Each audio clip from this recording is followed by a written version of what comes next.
Hi, beautiful souls. Welcome to my channel. My name is Sadhana, and I'm accompanied by my dog behind the screen here. I can hear her drinking from her bowl. Welcome to my 40-day restorative yoga challenge. Today is day 30. Like, wow. How many of you have done a 30-day yoga challenge before? I know I've done several, and it felt like a major celebration. And today is day 30 of 40. That means, including today, we have 11 more practices together, which I am really enjoying. And I want to thank you for being here and for being a part of this. And like I said, I'll keep this up for a while. I don't know how long, but after the 40-day challenge. So if you want to come back and review any of these postures, the videos will still be here, and I'm still here to communicate with you. So thank you for those of you who have reached out. I really appreciate it. And because we're coming to the end of this series, if you have any requests, concerns, modifications you want me to review, please make sure you send me a message as soon as possible. Okay? So after yesterday's kind of deep reading, deep card draw, I thought today I would go in a completely opposite direction. And today I want to keep things really, really simple and not, yesterday's message was trust. And I think part of that process is to do exactly that, to keep things really simple. And to, I'm going to actually read you from this guidebook. This particular deck of cards is from the creator of the Sasurabito, the Sasibredo Tarot. This is the Empty Cup Oracle by Stacia Barrington. And I just want to read you about this deck because these words might inspire you just somehow, some way. This deck is a practical survival toolkit to strengthen intuition and find guidance when things feel hard or murky, and when you just want or need a little kick in the ass. I intend these cards to function as a sort of compass to help you listen to yourself and what you really need in the moment. The messages in these cards are the things you already know, but if you're anything like me, reminders are nice. The symbolism and iconography are inspired by growing up as an Asian American in the Pacific Northwest, playing in the woods and in the dirt and looking up at the stars and falling and getting hurt and getting up and falling again. There are no rules for using this deck. Anyway, the whole point here is to trust yourself, learn how to make your own way and confidently navigate through your one and only precious, gritty, unique path. And I like that. Your one and own precious, gritty, unique path. So go ahead, close your eyes. Focus on your breath.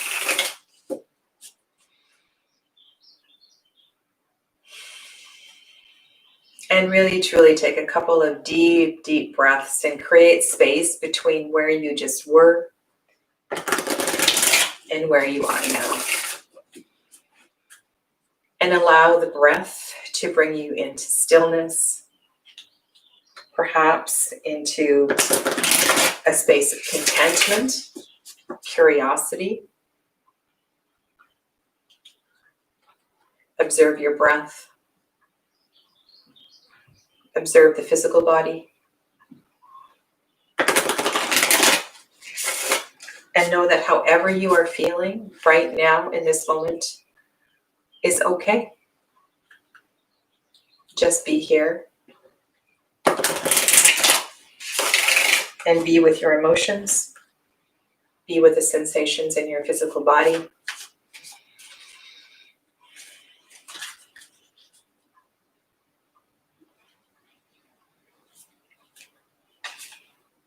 I love the backs of these cards. It's a cutting board. Cutting board and a knife.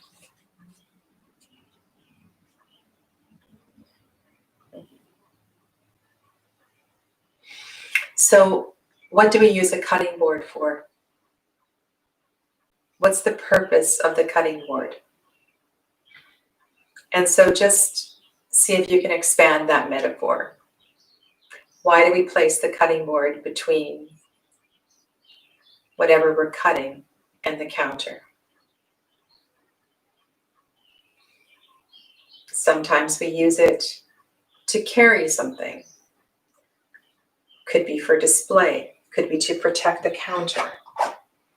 Or maybe you have some kind of memory of a particular cutting board. And so whatever's coming up for you right now in this moment is just perfect. Perhaps it reminds you of cooking. Cooking is truly magic. Time, effort, and care go into creating fuel for humans and other creatures. Food is fuel and directly supports you in your movement, creation, emotions, and ability to love. Think about where your food is coming from and how many hands it needs to pass through to get to you. Think about the sun, water, insects, plants, and animals, farm workers, truck drivers, grocery store employees, and everything and everyone that is a part of the food that is in front of you, the food that nourishes you. And think about cooking as meditation, a time to slow down and relish. You need to eat. Savor the routine, the ritual, the experimentation, and the play. And the connection. For me, the first thing that came up when I saw the cutting board was connection. My kids were home recently. I think I shared this with you. And I had two cutting boards. I have 4 children, two cutting boards from my 2 oldest kids. And the older one had taken his that he made in grade 8. And the second daughter, she asked to take hers away. And there was this really beautiful discussion that we had about the experience of being in that class where she made the cutting board and why she wanted to have her cutting board now and the energy of that cutting board. And anyway, it was just a beautiful whole week, actually, that visit of us cooking and sharing and what the cutting board represented. And so maybe you had a completely different memory and maybe cooking means something different to you, but I've said this a few times, and that is today you need a bolster or a blanket roll. The food is really important, and the choices of food, and the whole idea that food is energy, and the quality of the energy does matter, and the quality of the energy surrounding how you prepare the food, right? So anyway, thank you, Stacia, for that. Now, my bolsters, my cylindrical bolsters are all quite squishy. If you have a new one, this is going to be even nicer. Or turn it to a side so that it's a little bit denser. If this is too much for you, you may need to use a blanket roll, or you could have a pillow wrapped in a blanket or something. These blankets are really nice and dense, so something like this would definitely work as well too. We're going to do a lateral stretch. We're going to start by stretching out the left ribs. So come down to the mat, and we're going to put the side waist on top of the bolster, on top of the cylindrical bolster or the blanket roll. Could also be a rolled up yoga mat or 2 rolled up yoga mats. That would work really well too. And many of you have done this posture, probably in standing position. And just take a moment here on your elbow just to adjust, because you've got the bottom rib, you've got the hip bone, various things in the way. So you want to come down to a place where it's fairly comfortable, extending down fully onto the mat, raising both arms overhead. Bring the legs together. Now, if we were standing, your feet would be dorsiflexed because your feet would be on the floor. But because we're lying down on the floor, you can point your toes or you can relax your feet. This is a restorative class.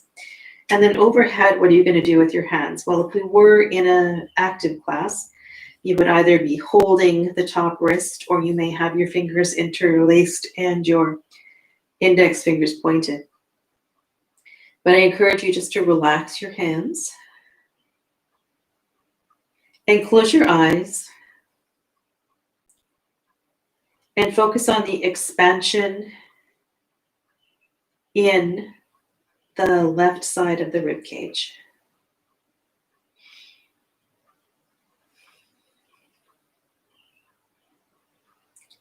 And you may feel this in your hip as well too, all the way up through your underarm. Nice full deep breaths in the chest.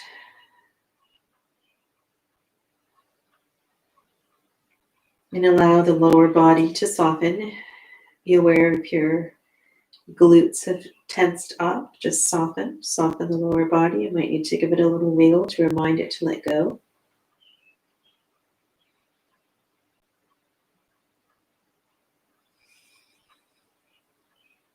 And then with each exhale, soften the whole body and allow yourself to come into this beautiful lateral stretch. And for those of you that practice yoga, you know how intense this standing posture can be. And so lying here on the floor is really quite expansive, and you can get quite anatomical here if you want to go rib by rib. Get into the connective tissue, explore with your mind.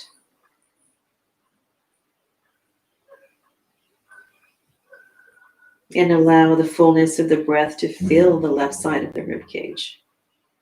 Allow that left lung to really expand and to soften.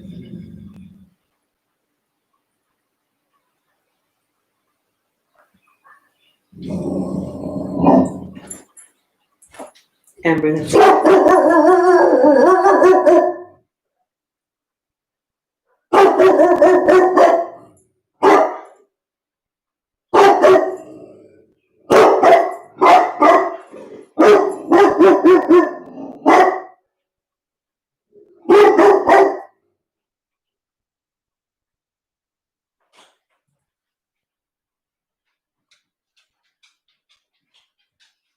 I have to say we've been really lucky in the last 30 days. It's the first day Ember's barked.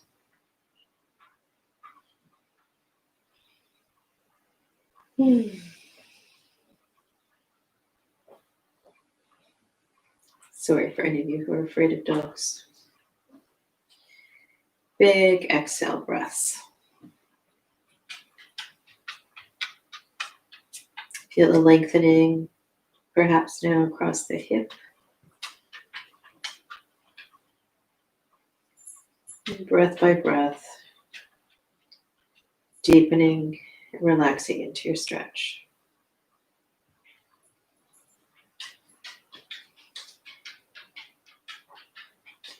And if for any reason your range of motion overhead, if this just isn't possible, of course, your hands can be down.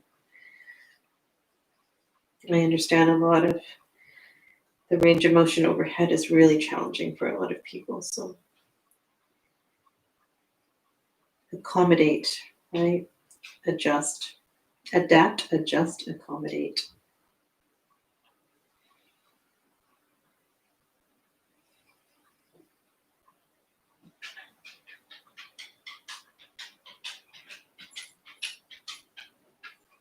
This is one of those poses that can actually make you feel taller.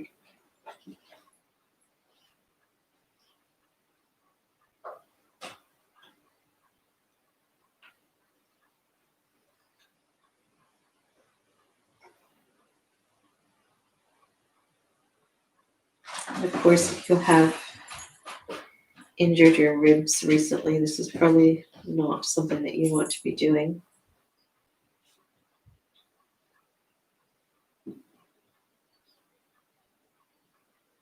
Excellent kind of posture for those of you who are challenged with practicing deep breaths.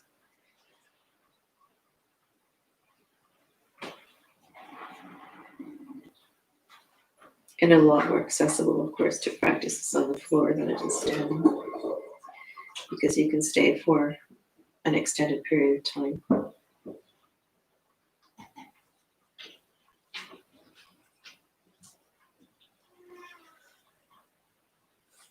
Check in with your lower body. Soften your lower body, your legs, your glutes.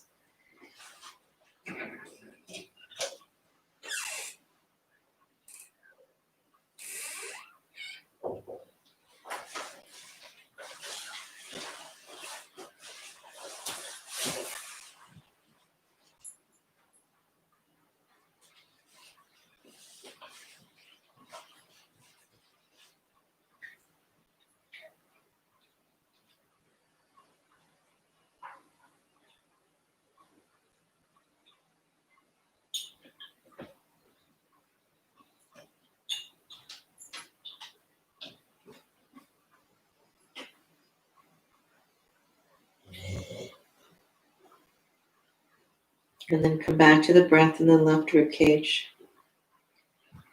Really begin to deepen and expand. And if your thoughts are to, I've had enough, see if you can stay for 11 more breaths.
And then bring your hands closer in. You can roll over onto your belly very slowly. And I suggest for a few moments to come right off the bolster. I mean, we could roll right over to the other side, but I encourage you, like we've done in all the other postures, to have a moment of integration in between the sides. So come down right onto your belly. You can stack your palms. Just place your forehead onto your palms.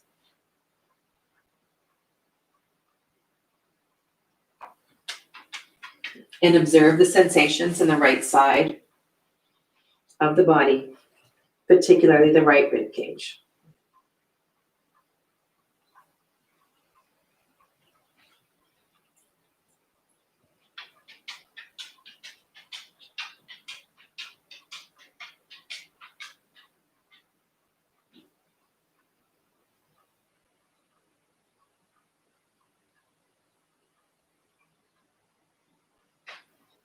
And when I lie in this position, for me, having the toes together and softening the heels to the outside feels most relaxed in the pelvic area, so you might want to try that. Bring the toes together, allow the heels to rest to the outside, and then just gently rock side to side and see if you can relax the whole lower body.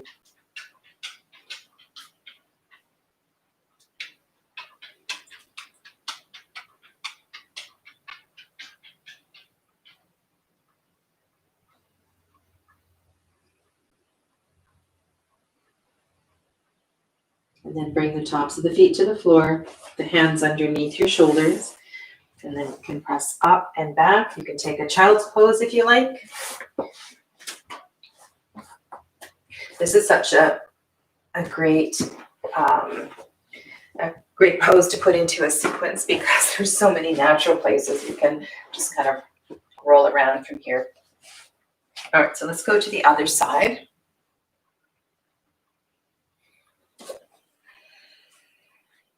And just take a moment, find a spot between the bones.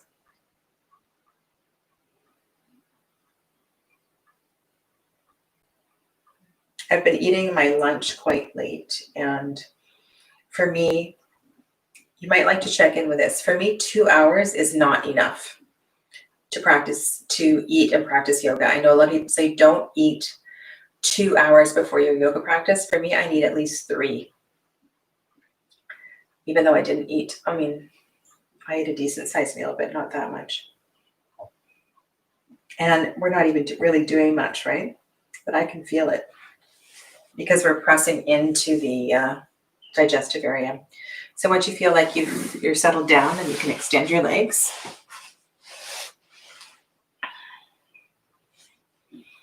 And of course, I didn't mention, this is why I have this here. If for any reason you need to have a support underneath the head. So by now, I hope that you've figured out this practice is one of having a kit, right? To have a kit, a blanket roll, a bolster, something to cover your body. And either you have a selection of books or blocks, a chair perhaps. And if you have all these things handy in your corner of your room, then it makes it easy, right? Then you don't have to go get everything every time. A strap too. A strap is a really good thing to have.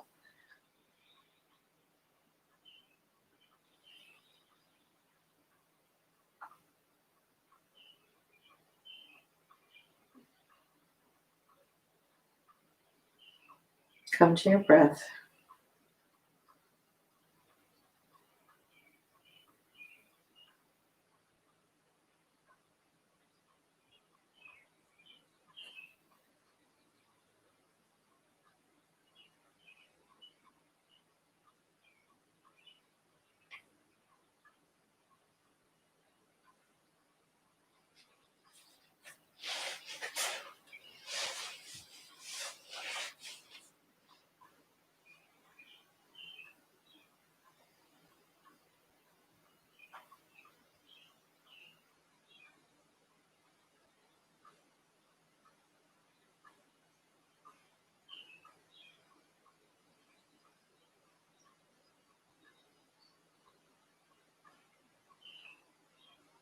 And then focus on the right rib cage and begin to expand the breath on the right side.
And it's important to find your own language in this practice too, whatever works for you, because some of the words or the phrases that I may use might not sit well with you in your body. Finding the word that encourages you to let go, to soften, is one.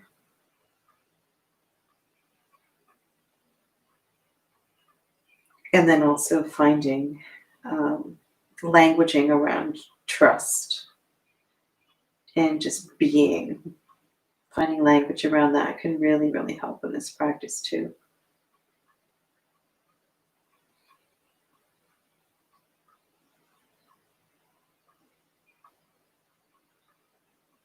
So that you can speak kindly to yourself and encourage yourself into softness.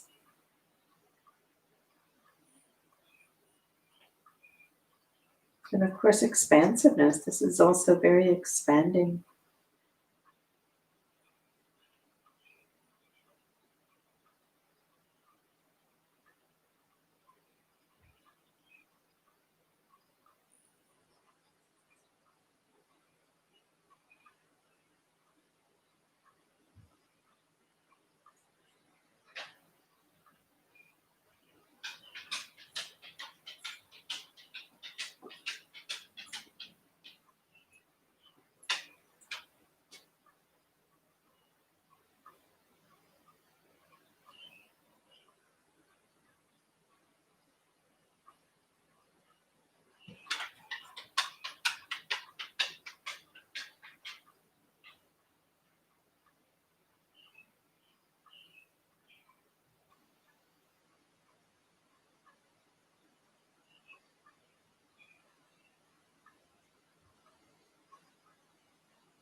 Stay with your breath. You can count your breaths. Count your ribs, perhaps.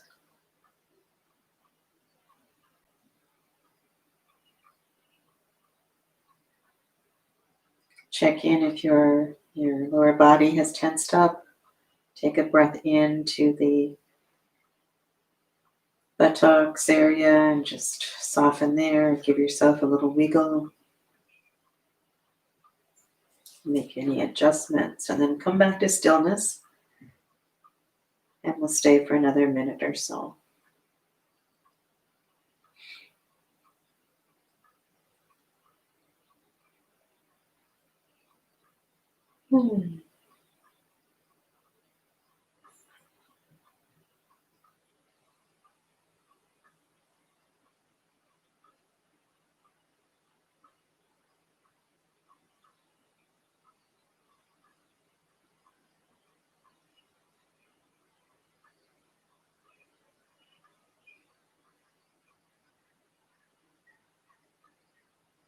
And depending on your level of body awareness, you may be able to bring your arms a little further back, or your lower body a little further back, and you can also feel, it also feels to me like a little bit of a back bend as well too. It's actually a very, very amazing posture for doing so little.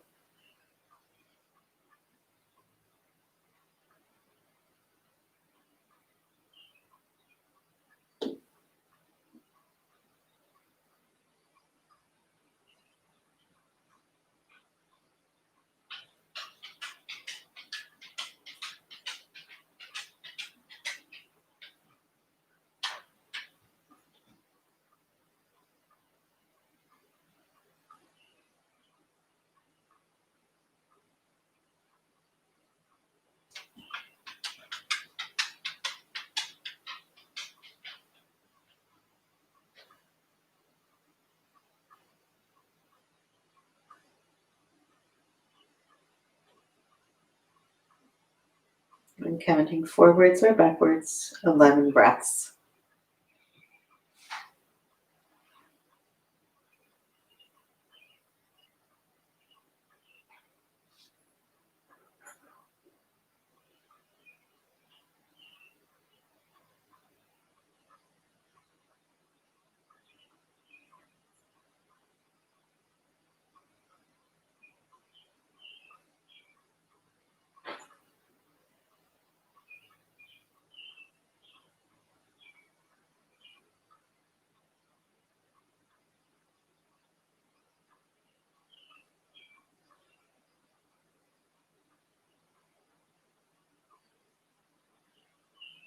Try to deepen the inhale. Slow down the exhale.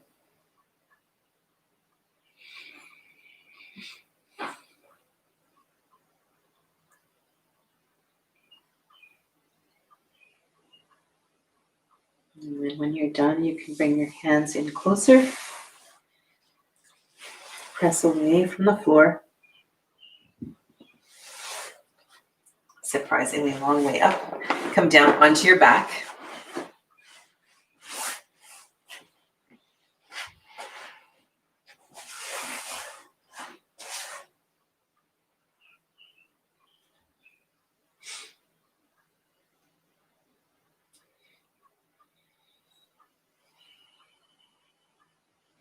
And feel the effects of the practice. Breathe softness into your back ribs.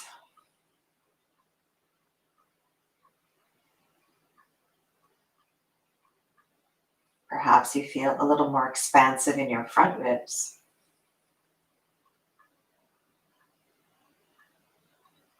Invigorated in your shoulders, your arms, and your hands.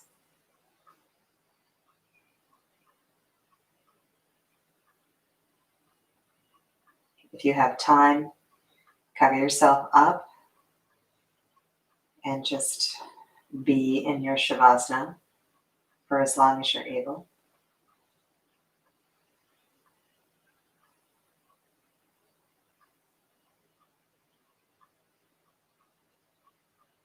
And when you are done,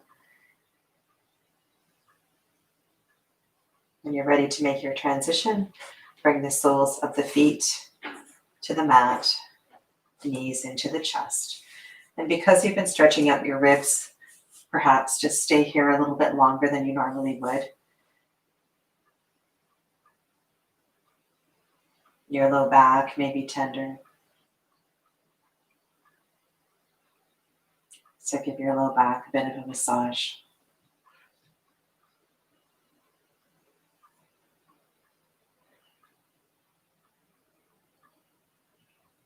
And then when you feel ready, transition to a side and then up to your seat.